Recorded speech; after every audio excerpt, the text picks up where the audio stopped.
Also, why we acting like Gohan wasn't putting the hands on Frieza every single time that he showed up on Namek? Even when he was in final form, I'm sitting there watching Gohan piece him up. I'm like, okay, let him know, Gohan.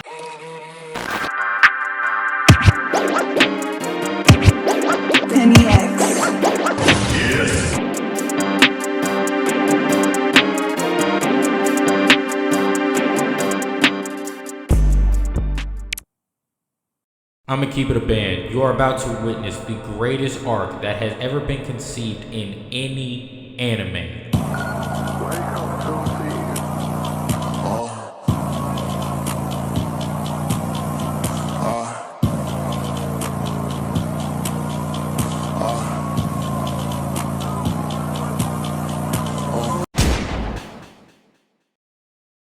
I need y'all to peep. There is no greater arc in the entirety of Dragon Ball Z or Super that is better than the Namek Saga. From start to finish, this arc is a certified masterpiece. I could take a literal peasant from the Dark Ages who doesn't know anything about me and show him this arc, and he'd be like, yo, this is actually peak, I can't lie, because it showed the seriousness, the action, everything in this arc was just, bro, it's a glaze fest, bro. Name me one other arc where people who weren't even named were putting in work for the betterment of the arc, bro. Like, we're not gonna talk about them Namekian warriors that showed up in the seasonal drop on Namek and got to whooping up on Frieza's soldiers like they were straight fodder. I'm telling you, Frieza was over there in shambles. But in all honesty, the way they died was so sad. Dodoria ran their pockets within like a matter of 4 seconds. They did all that work just to lose. And if I got hit, I would have died too. I mean, this well blubberback built dude, if he hit me like that, I'm straight going to the ER. He's a certified Hall of Fame plate cleaner. And that's why I enjoyed this arc so much, because it showed me that even the lesser characters can get it done when it really needs to be done, bro. Like, think about it. Nail, who we didn't see for most of the arc unless like certain parts, was ready to fight Frieza. But like every Nail, he had to get clipped. Speaking of characters that were getting it done on Namek, we have to incorporate Vegeta in this, because when I tell you that man was gonna stop at nothing to get them Dragon Balls, it didn't matter who you were, you stood no chance against Vegeta. Bro, the amount of bodies that Vegeta put on his resume, he was moving worse than Frieza during this entire arc. Fam, the man wiped out an entire village on Namek just to get one Dragon Ball. He didn't even move like this in the Saiyan Saga. And when I watch back the show, Krillin and Gohan were more focused on Vegeta than Frieza during this entire arc. That's how terrible he was. Bro, you was dead, bro. If he wanted you out of there, he'll go do it himself on feet by himself. He was dead. Think Kui, Dodoria, Zarbon, Apul, Jace, Birder, Raccoon, and Goldo within the span of a few hours. That boy was getting a UAV on Namek, man. Come on, man. That's too easy. And another thing that I have to commend Vegeta for in this arc is how tactical he was. Like, this was the most tactical we had ever seen him through any of the other arcs in Dragon Ball Z. Like, you genuinely can't give me another arc where he was making literal distractions to throw off whoever he was fighting. You can't. You honestly can't. He was also flexing while being in breathing distance of his top op on the ship. Like, we gotta remember, Vegeta at some point had all 7 Dragon Balls. If he had the password, he would have won. But he was also stressing. Like, he was trying to keep it together the whole arc. Especially when he saw Frieza face to face. That man was petrified. Hey, but when it was time to fight Frieza, he stood 10 toes and did the best he could, and I can applaud him for that alone. Also, his relationship with Goku improving slowly during the arc, from him not liking him to him being like, avenge the rest of us, was also pretty neat too, I can't hold you. Like, all in all, Vegeta was a 10 out of 10 during the whole arc.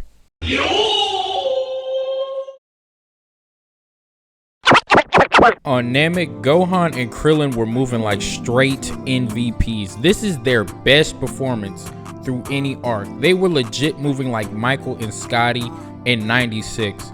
They were genuinely putting up wilt numbers, fam. Especially Krillin, gang. I ain't never seen him, but pause the music.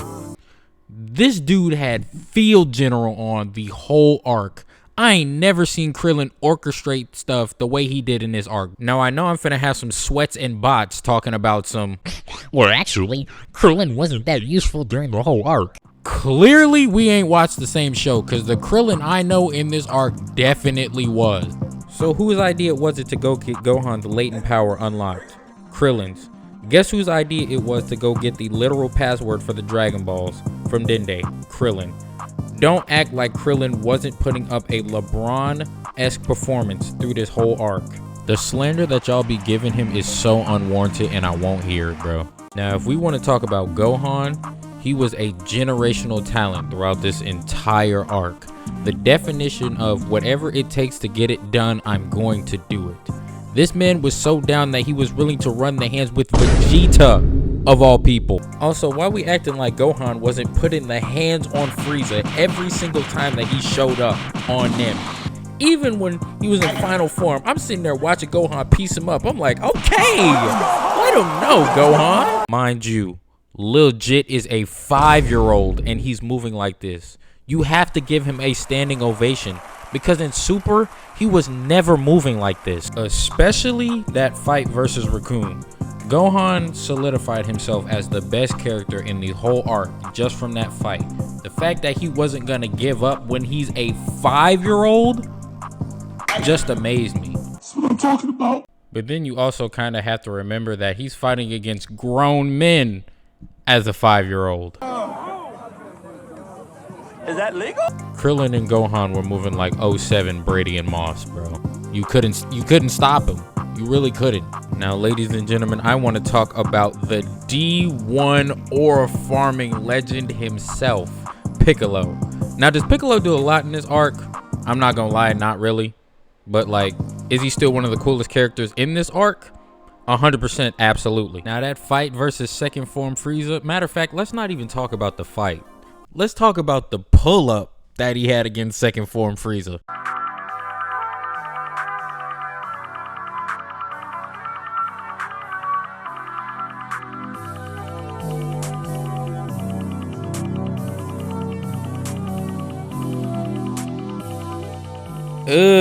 That boy Piccolo was flexing when he got to Frieza on Namek, man. And the crazy part is, I'm not even playing the music. That's just the music that plays when he shows up.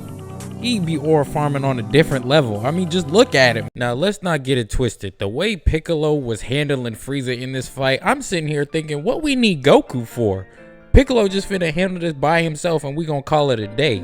Like, I genuinely think, other than that 17 fight, this is Piccolo's best fight. No cap at all. But Piccolo was also moving crazy. Name me one time in any other fight where this dude was using laser vision to beat somebody. He ain't never done that in any other arc, but now he want to do it. The lengths that Piccolo goes to aura farm is unacceptable, bro. But Frieza, man, that dude was being mad disrespectful too. I mean, think about it. He literally started a ki blast on Piccolo's face and then proceeded to back up while doing more ki blasts on him. I'm like, yo, what did he do to you? Also, tell me why when I watch back the show, there is a literal scene where Piccolo's own aura helps him get a hit in versus Frieza.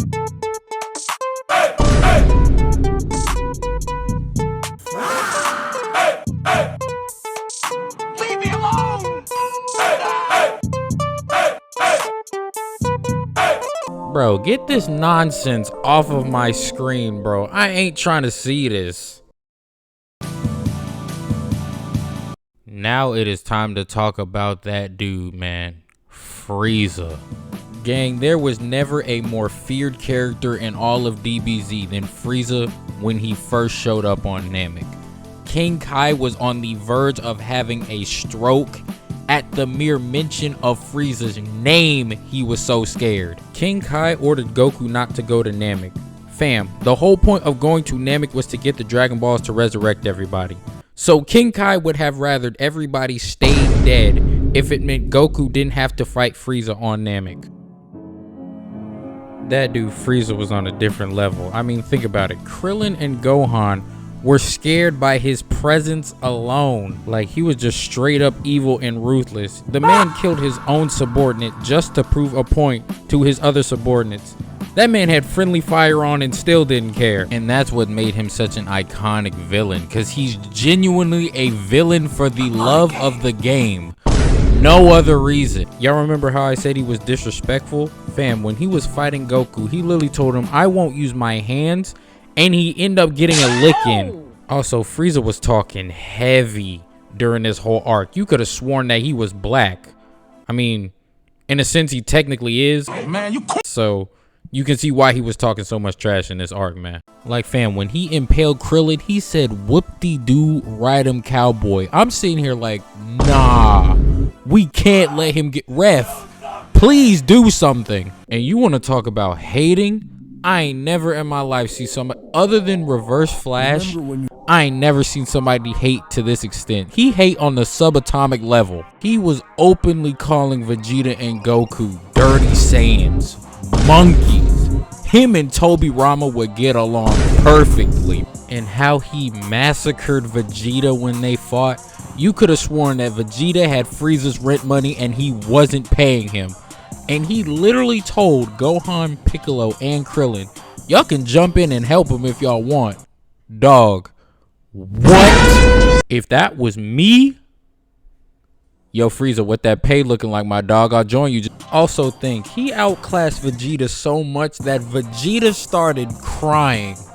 What other arc have we seen Vegeta cry? Y'all also gotta remember, when Frieza charged up to 100% power against Goku, he was actually whooping up on Goku for a minute. Like, there was legit thoughts of Goku losing that fight.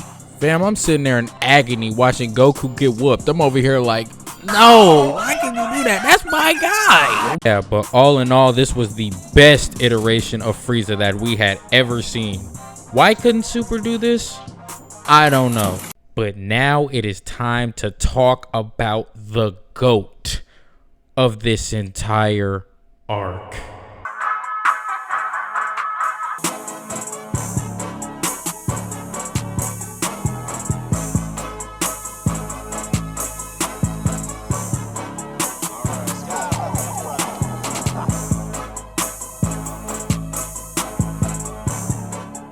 Let's keep it a band. The moment Goku stepped out that capsule on Namek, we all knew junk was fit to get crazy. When I tell y'all that Goku has never moved like this in any other arc that he's been a part of. This wasn't even Goku at this point. This was wholeheartedly Kakarot. This was the most on site that Goku has ever been in any arc in Dragon Ball Z. Tell me I'm wrong. But before we get into him actually being on Namek, we gotta talk about him arriving to Namek. The way Goku was training to get to Namek, you could have sworn that he was ready to put the pause on Beerus himself. Like, genuinely think about this. He was doing sit-ups on the ceiling while hanging by his ankles. He's never done that in any other arc. He fired his own Kamehameha at himself during his training. Again, he's never done that in any other arc other than this one. Goku was actively trying to go see King Kai during this whole training arc.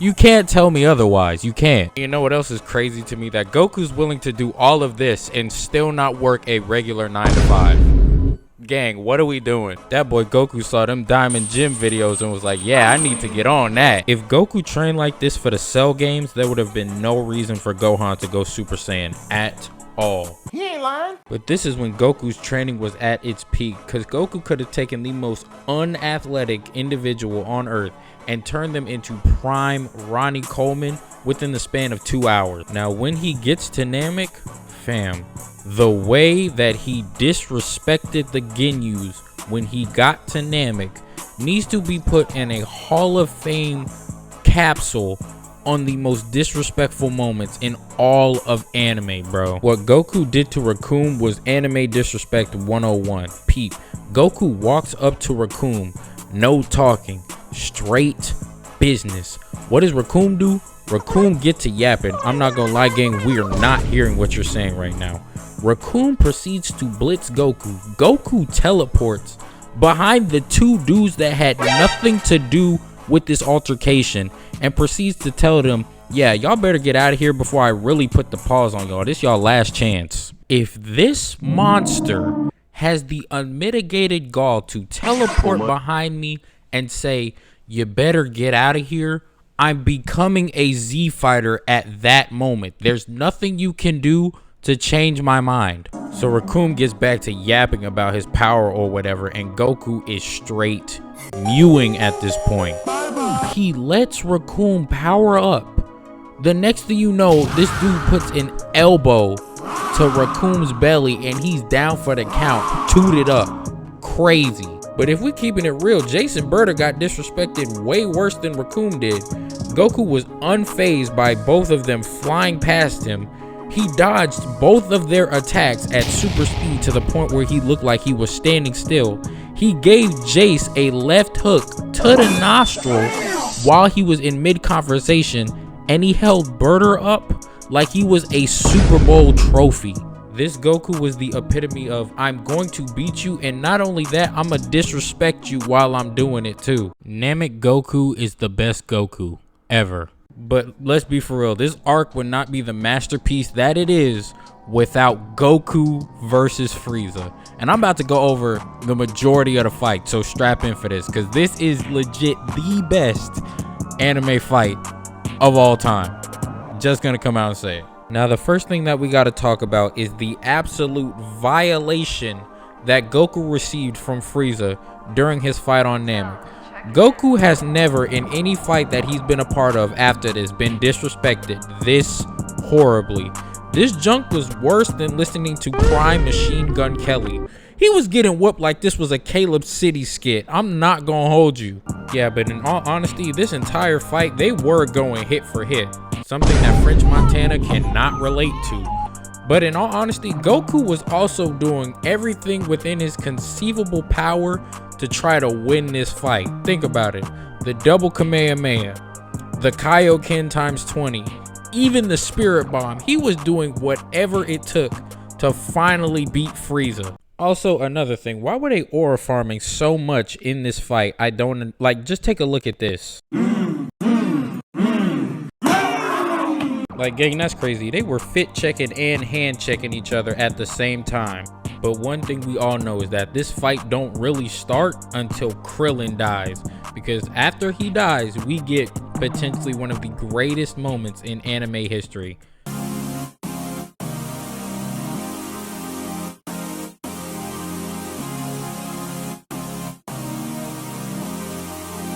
Solar, let's go to the stars.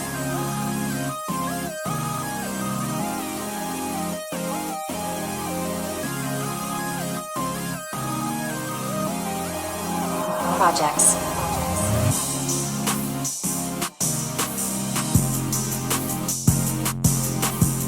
Go argue with a wall if you truly think this is not the greatest transformation in anime history. The moment Goku went Super Saiyan, we all knew, Frieza, you're on pack watch from here on out. Gang, he was so mad Gohan was finna catch a right hook from his own dad since he wasn't listening to him. And the way he mean mugged Frieza afterward, I'm like, ugh. I'm like, let him know then. No, I'm gonna keep it a band. When I was watching this fight, Goku was doing one of three things: rage baiting Frieza, whooping the literal life out of Frieza, or straight up aura farming. Whatever it was, he was doing one of those three things. Also, tell me why this dude Goku was pulling out Shakespearean levels of trash talk during this entire fight. He straight up told Frieza, I guess name calling's your only attack because you're too weak to challenge me any other way. I'm sitting there like, bro proceeds to power down, turn his back to Frieza, and then proceeds to fly away while not even looking at Buddy. I'm like, yo, you gotta get your get back at that point. It got so bad for Frieza that Goku at one point just starts slapping him left and right across the face. I'm like, just give up at this point. And then Frieza cooked himself and then had the nerve to try to backdoor Goku after helping him. Goku shut that down real quick. And Frieza's finally defeated. I'm telling you, there is no better arc in all of DBZ Super then the Namek arc. If you disagree, I don't know what to tell you, bro. Jesus loves you, so do I. Turn to him, and I'm out.